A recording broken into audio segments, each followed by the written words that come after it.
L'histoire que je vais vous raconter en est une de courage dans un territoire éloigné. Chevry, mon petit village anglophone de 300 habitants, éloigné et isolé du réseau routier, est situé sur la basse Côte-Nord. On n'y accède que par bateau, par avion et l'hiver en motoneige. Nous avons 2 petits magasins, un bureau de poste, une banque, une clinique, une école, un aéroport et un port. J'étudie dans la seule classe française primaire comprenant 9 élèves. Un jour, nous marchions avec notre enseignante sur la plage. Soudain, un élève trouva une grosse boîte de bois délavée. Nous nous précipitâmes et l'ouvrit. Dedans se trouvait un parchemin abîmé daté de 1543. On pouvait y lire dans un vieux français la détresse d'une femme seule sur l'île aux démons. C'était signé Marguerite de Larocque de Roberval. Nous étions abasourdis. Marguerite, nièce du sieur de Roberval, abandonnée par celui-ci lors d'un voyage en Nouvelle-France il y a des siècles sur l'île aux démons, aujourd'hui Harrington Harbour, juste en face de chez nous, avait écrit cette lettre il y a 471 ans. Elle faisait partie du voyage avec sa servante. Elle tomba amoureuse d'un homme de l'équipage. Jaloux, Roberval la punit en l'exilant sur l'île aux démons avec sa bonne et le minimum pour survivre. Abandonner ces gens sur cette île les condamnait à une mort certaine.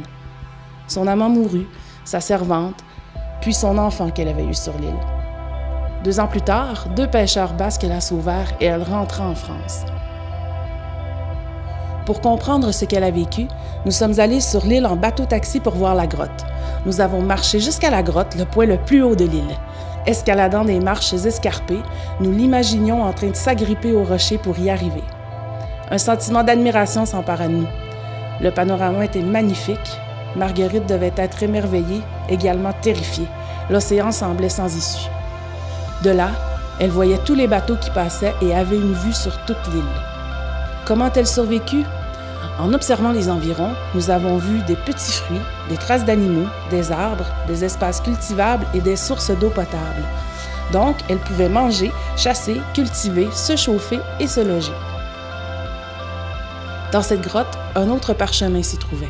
Marguerite nous implorait de raconter son histoire. Elle déposerait des messages dans le vieux coffre échoué sur la plage et nous devions lui répondre de cette façon. Nous avons donc communiqué avec elle. Nous ne savions pas par quel miracle, mais elle répondait. Couper du bois pour se réchauffer, construire sa maison, pêcher, chasser, s'approvisionner, fabriquer ses outils de chasse, de pêche et se vêtir de peau, déplacer ses provisions. Quel courage avait Marguerite! Pour vivre en Basse-Côte-Nord, il faut être créatif pour les déplacements. En motoneige, tirant un cométique ou en bateau. Aucune route. Vouloir quelque chose, c'est le faire soi-même, comme Marguerite l'a fait.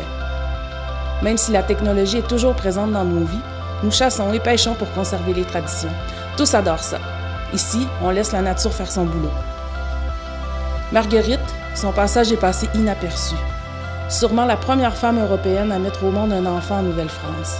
Repartie sans enfant.